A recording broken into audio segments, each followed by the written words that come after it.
بسم اللہ الرحمن الرحیم۔ السلام علیکم ورحمۃ اللہ وبرکاتہ۔ میں حکیم امتیاز دانش اور آپ اس وقت دیکھ رہے ہیں حکمت امتیاز۔ سب سے پہلے درود و سلام اللہم صلی علی سیدنا محمد وعلی آل سیدنا محمد مبارک وسلم۔ آج ہم جس بیماری کے بارے میں بات کر رہے ہیں اور جس کے نسخہ جات دینے جا رہے ہیں وہ ہے منہ سے بدبو آنا۔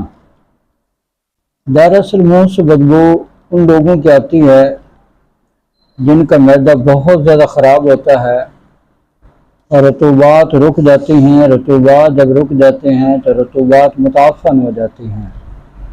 اس کی مثال آپ اس طرح بھی لے سکتے ہیں، ایک پانی اگر چل رہا ہے تو اس سے کبھی بھی بدبو نہیں آئے گی۔ صاف پانی کی بات کر رہا ہوں، یہ نہ سمجھنا کہ حکیم صاحب گٹر کے پانی چل بھی رہا تو اس سے بدبو آتی ہے، بالکل آتی ہے اس سے۔ میں بات کر رہا ہوں صاف پانی کی۔ صاف پانی جو ہے وہ جب تک چلتا رہتا ہے اس سے کبھی بھی بدبو نہیں آتی، ٹھیک ہے، اور صاف ستھرا رہتا ہے۔ جیسے ہی اگر اسی پانی کو کسی تالاب میں یا کسی گڑھے میں یا کسی بھی جگہ روک لیا جائے تو کچھ ہی دنوں بعد اس پانی سے بدبو آنا شروع ہو جاتی ہے۔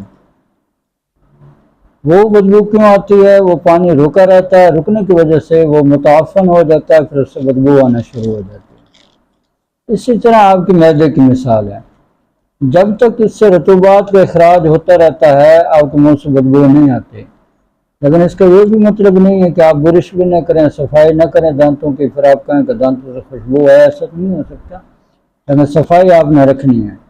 میں ان لوگوں سے مخاطب ہوں جو صفائی بھی رکھتے ہیں دانتوں کی، اس کے باوجود ان کے منہ سے بدبو آ رہی ہوتی ہے، تو ان کو فوری طور پر اپنے معدے کی طرف توجہ دینی چاہیے، نمبر ایک۔ نمبر دو، ان لوگوں کے منہ سے بھی بدبو آتی ہے جو شوگر کے مریض ہوتے ہیں، ٹھیک ہے۔ شوگر کے مریضوں کے اکثر کے منہ سے بدبو آتی ہے۔ اس سے ایک حکیم کو پتہ چل جاتا ہے کہ یہ مریض جو ہے شوگر کا مریض ہے یا ان قریب یہ شوگر میں مبتلا ہو جائے گا، لہذا اس سے بچنے کے لیے فوری طور پر آپ کو ہمارے دواخانے کا یہ کورس کر لینا چاہیے، یا اگر آپ خود حکیم ہیں یا آپ جڑی بوٹیوں کی پہچان جانتے ہیں تو پھر آپ یہ خود بھی بنا سکتے ہیں، کیونکہ میں نے تو آپ کو نسخے دینے ہیں۔ اور اس میں جو مریض کا مزاج ہوتا ہے وہ ہمیشہ عضلاتی اعصابی ہوتا ہے، اس کو جب بھی شوگر لاحق ہوگی معدے کی شوگر لاحق ہوگی، اور اس کی جو رطوبات رکتی ہیں وہ عضلاتی اعصابی تحریک کی وجہ سے رکتی ہیں، یہ کیمیاوی تحریک ہے، اس میں رطوبات رکتی ہیں۔ تو آپ مشینی تحریک کو جیسے ہی وہ ایکٹیو کریں گے تو یہ جو رطوبات ہیں یہ اخراج پا جائیں گے اور مریض ٹھیک ہو جائے گا انشاءاللہ تعالی۔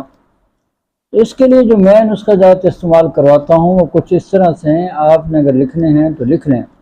اگر یہ کورس منگوانا چاہتے ہیں تو سکرین پہ ہمارے نمبر بھی آ رہے ہوتے ہیں، اور یہ کورس کی پوری مکمل تفصیل بھی ہوتی ہے کہ ہم یہ کورس جو ہے 4000 روپے کا ایک ماہ کا مکمل کورس دیتے ہیں۔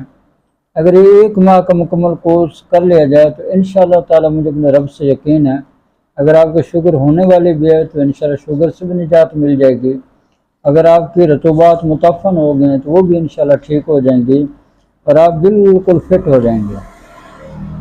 تو پہلا نسخہ لکھیں جی، جلوتری 10 گرام، دار چینی 40 گرام، اجوین دیسی 40 گرام، رائی سرخ 40 گرام، تیز پات 80 گرام۔ اس کا آپ نے وہ جو ہے نا باریک پاؤڈر بنانا ہے۔ باریک پاؤڈر بنانے کے بعد 1000 ملی گرام کا کیپسول بننا ہے۔ صبح شام کھانے کے 1 گھنٹہ بعد ہمارا پانی استعمال کرنا ہے۔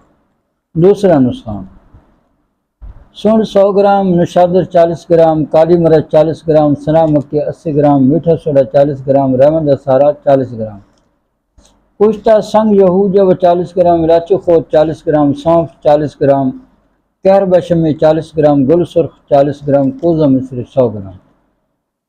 اس کا بھی آپ نے انتہائی باریک پاؤڈر بنا لینا ہے۔ 1000 ملی گرام کا کیپسول بھر کے صرف اور صرف دن کے وقت ہمارا پانی استعمال کرنا ہے۔ رات سوتے وقت آپ نے معجون دبیج الورد یہ پنسار سے مل جاتی ہے، وہاں سے لے لیں۔ تو یہ رات سوتے وقت آپ نے آدھے چمچ ہمارا دودھ استعمال کرنے میں۔ چند دن یہ آپ استعمال کریں گے، انشاءاللہ تعالیٰ آپ کا یہ جو مرض ہے ہمیشہ ہمیشہ کے لیے ختم ہو جائے گا اور آپ صحت کی طرف واپس آ جائیں گے۔ اب میری اللہ سے دعا ہے کہ اللہ تعالیٰ مجھے اور آپ کو اور پوری دنیا کے تمام مسلمانوں کو صحت والی، سلامتی والی، عافیت والی، برکتوں والی، کامیابیوں والی لمبی زندگی عطا فرمائے، آمین۔ وآخر دعوانا ان الحمد للہ رب العالمین۔